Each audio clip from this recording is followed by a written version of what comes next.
Okay, Assalamu alaikum and welcome to the physiology lecture with Dr. Falak Sahar. In this lecture, we will discuss about the physiology of testosterone. You know that testosterone is the principal male sex hormone that is responsible for the development of male reproductive organs and secondary sexual characteristics.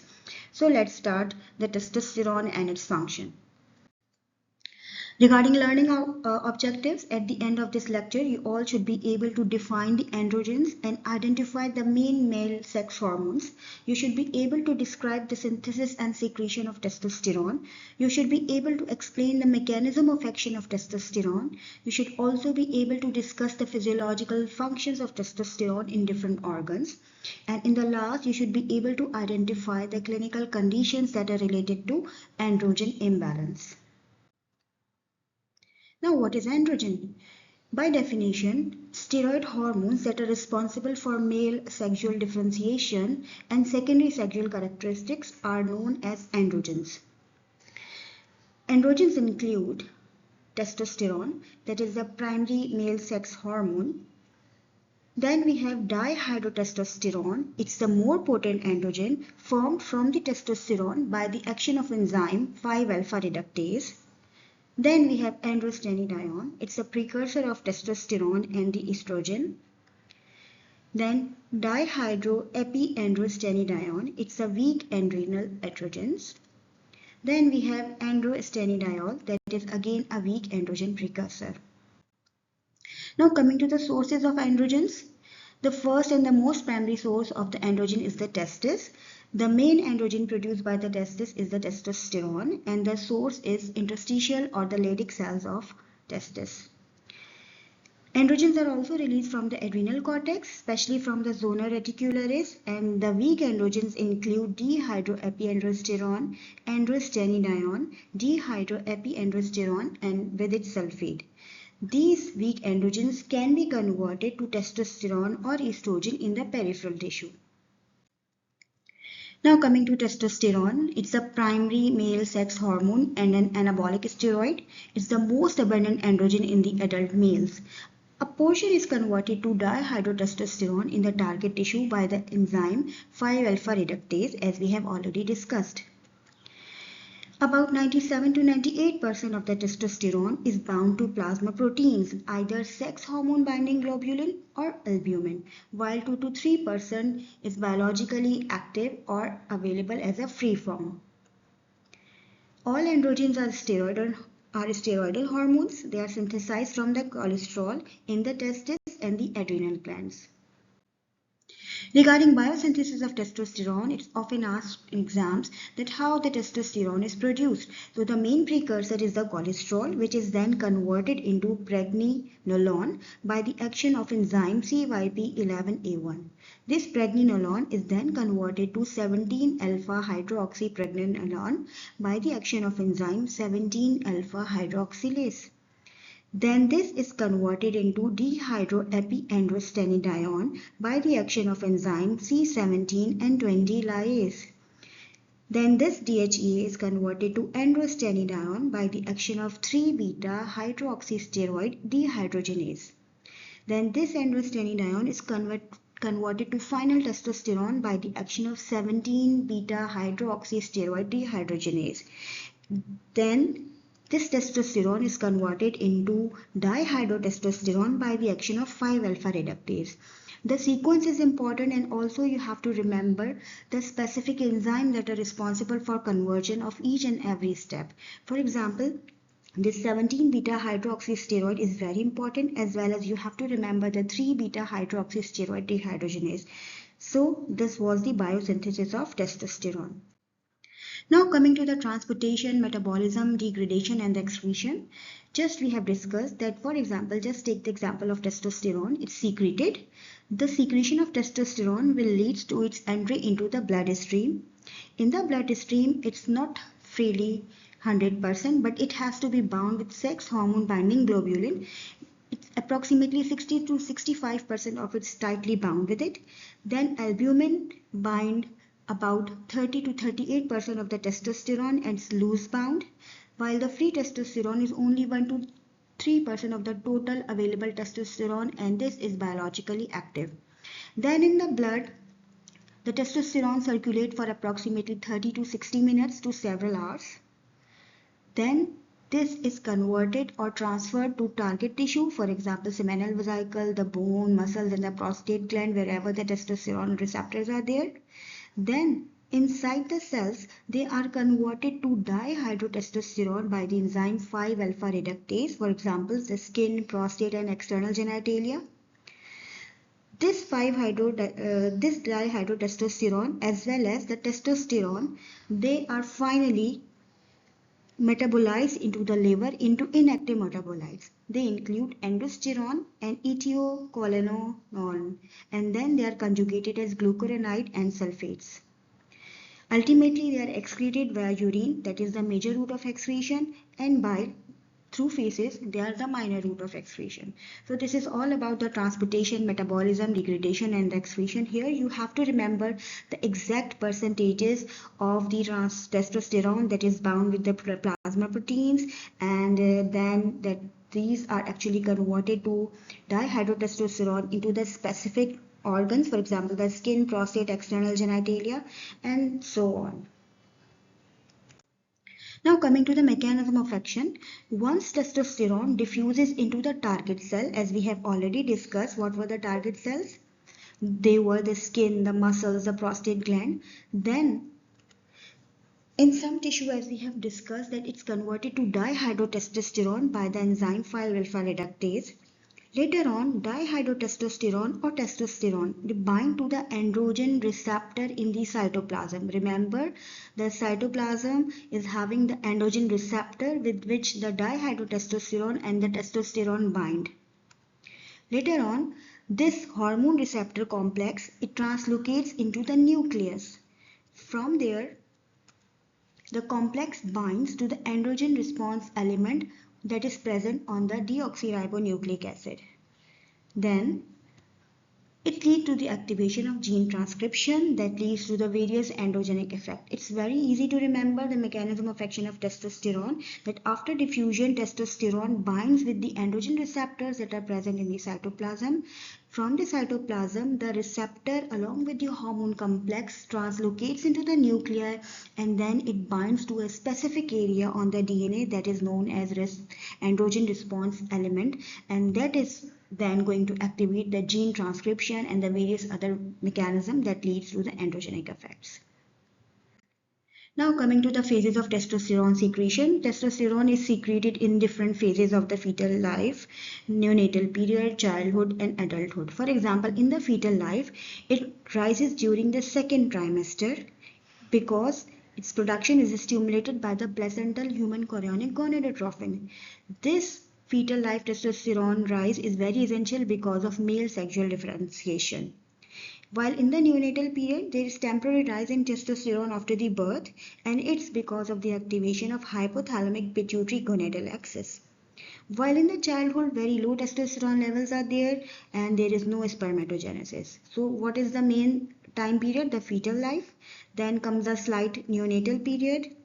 Then comes the puberty. In the puberty, there is rapid increase in the testosterone due to gonadotrophin releasing hormone that is going to act on the luteinizing hormone, which are ultimately going to act on the Leydig cells. Leydig cells are responsible for the production of testosterone, and here is the period when the spermatogenesis is initiated. While in the adult life, testosterone remains relatively stable with maximum sperm production. While in the old age, gradual decline in testosterone, about 50 to 80% reduction after the age of 50. And also it is associated with the mild reduction in the sperm production. Now how it is regulated? It's very easy to remember.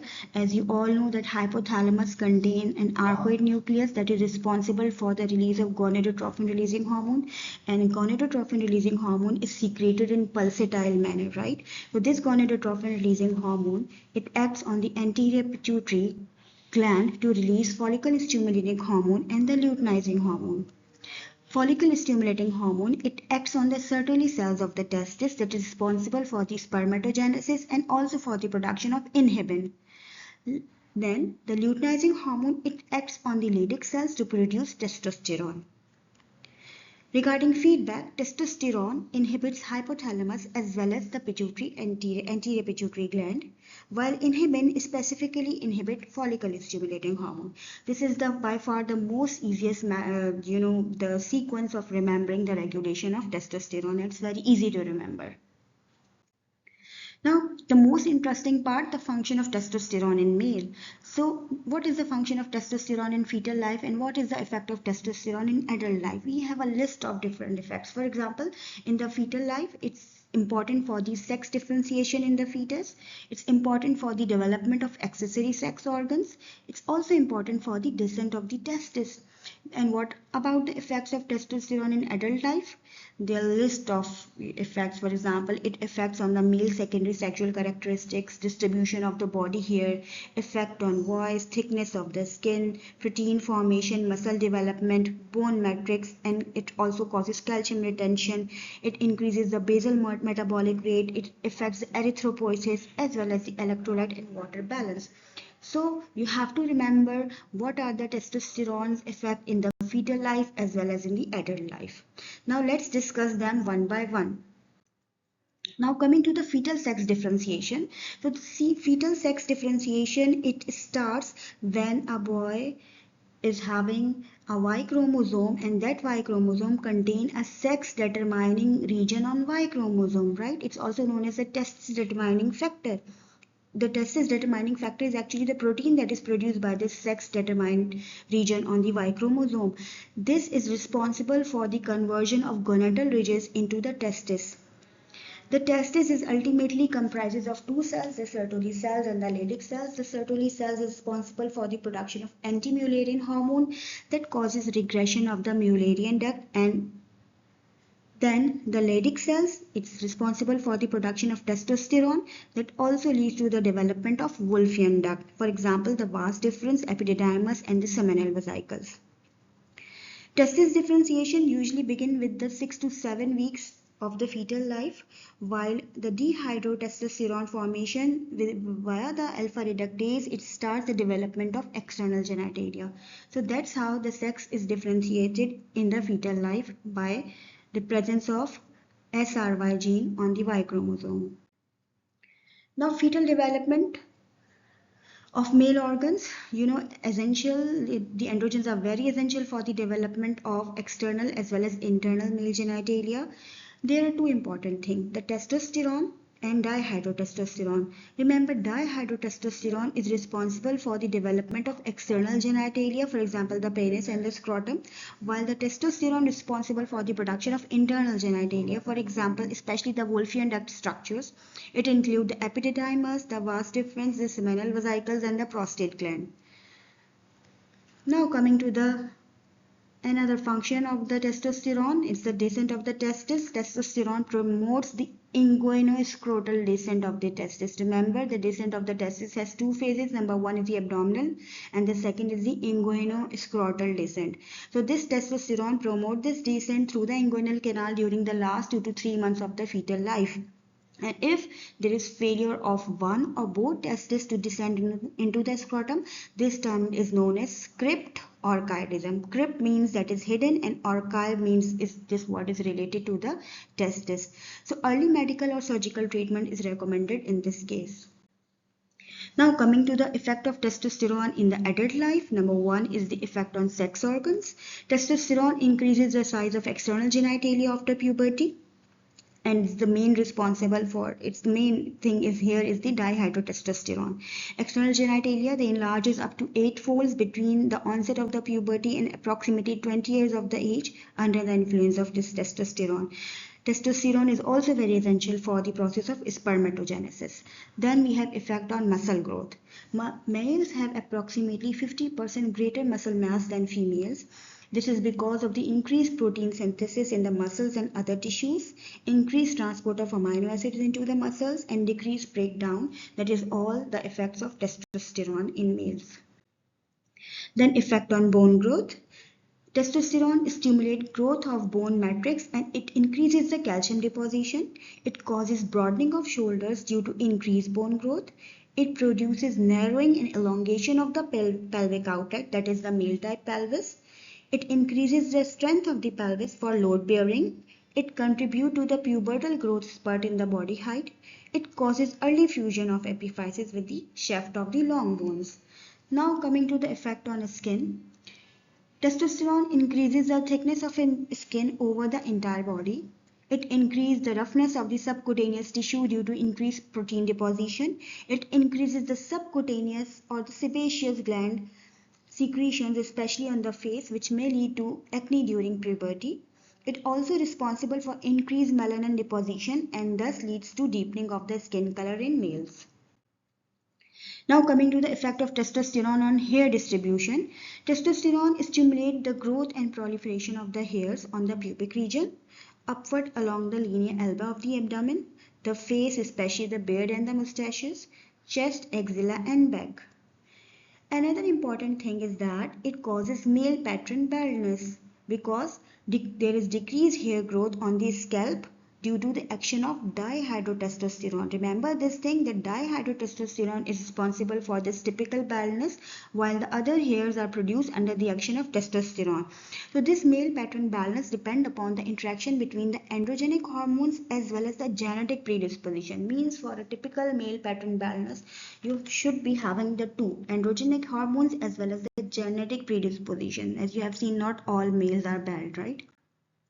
Now coming to the effect on voice, testosterone causes hypertrophy of the laryngeal mucosa. It causes enlargement of the larynx as well as thickening of the vocal cord. Initially this produces a cracking voice sound during puberty, which gradually changes into a typical deep adult male voice.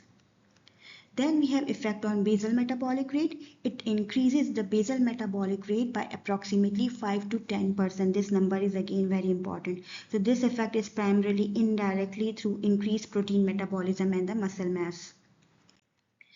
Then comes to the erythropoiesis. It has been found that males have approximately this much number of more RBCs than the females. This is why, because it stimulates erythropoiesis, it increases erythropoietin production, it increases the bone marrow activity, and thus it increases the hematocrit in males. Then effect on kidney. Testosterone is responsible for increased renal sodium absorption, mild fluid retention, and the blood and the extracellular fluid volume increases by again 5 to 10% after the puberty. This slide is very important because you will find what are the various effects of testosterone and the dihydrotestosterone on the various male organs. For example, here you can see that internal genitalia that include the Wolffian duct structures like epididymis and vas, they are being controlled or under direct effect of testosterone. Second, you have been observing that muscle mass and the strength, then bone growth and maintenance, and then we have libido and spermatogenesis. They are all being directly controlled by the testosterone.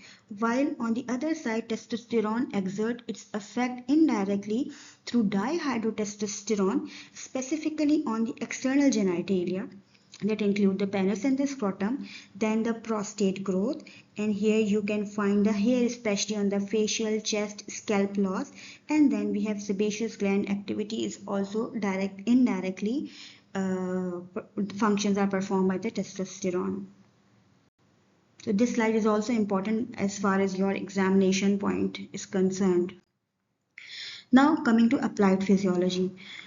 The testosterone is sometimes used as an anabolic steroid. Okay, so anabolic steroid, they are also known as anabolic androgenic steroids. They are the synthetic form of testosterone and they are used to increase the growth of the muscle and the bones by causing increased protein synthesis. Sometimes they are used as an abuse, commonly used by athletics to improve their performance during competitions and the professional sports. Many of these sports organizations have completely banned the use of anabolic steroid by their athletes. While the medical or the therapeutic use of anabolic steroid include the growth stimulation of our child, bone marrow stimulation, hormone replacement therapy, and the induction of the puberty in males. Now, what is hypogonadism? It's a condition that is characterized by reduced function of the gonad and the testis that results in the decreased production of testosterone and or sperms. The main causes include the aging, the surgical removal, for example, by any cause the testes are removed, that is known as orchiectomy, any genetic disorder, for example Klinefelter syndrome, the side effect of medication or chemotherapy or any radiation, they can all lead to hypogonadism. We have another important term, that is 5-alpha reductase deficiency. So remember, we have discussed multiple times that testosterone is converted to a more potent form, that is dihydrotestosterone, by the action of this enzyme 5-alpha reductase deficiency. So this is actually a genetic disorder in which this conversion of testosterone to dihydrotestosterone is impaired. Despite normal testosterone levels, affected individuals may have ambiguous or under-viralized external genitalia at birth.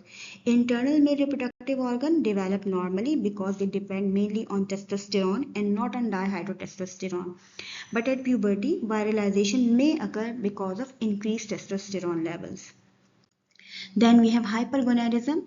It's a condition that is characterized by excessive secretion of the sex hormones from the gonads. It may lead to sometimes precocious puberty in the prepubertal boys. Causes include the testicular tumor, the adrenal tumor, the Cushing tumor or the Cushing syndrome, excessive exogenous androgen use. So this is all about the testosterone and its function. Now coming to the summary.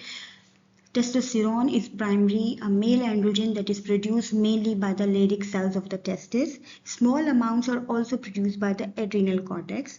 In the target tissue, testosterone is converted to dihydrotestosterone by the action of 5-alpha reductase. Testosterone acts by binding to intracellular androgen receptors that lead to the genetic transcription. Regarding major physiological effects, it's responsible for the development of male reproductive organs. It's important for the spermatogenesis, the muscle growth and protein synthesis. It's responsible for the bone growth and epiphyseal closure, while male secondary sexual characteristics are all because of this testosterone effects. Clinical importance, the androgen imbalance may lead to either hypogonadism or hypergonadism.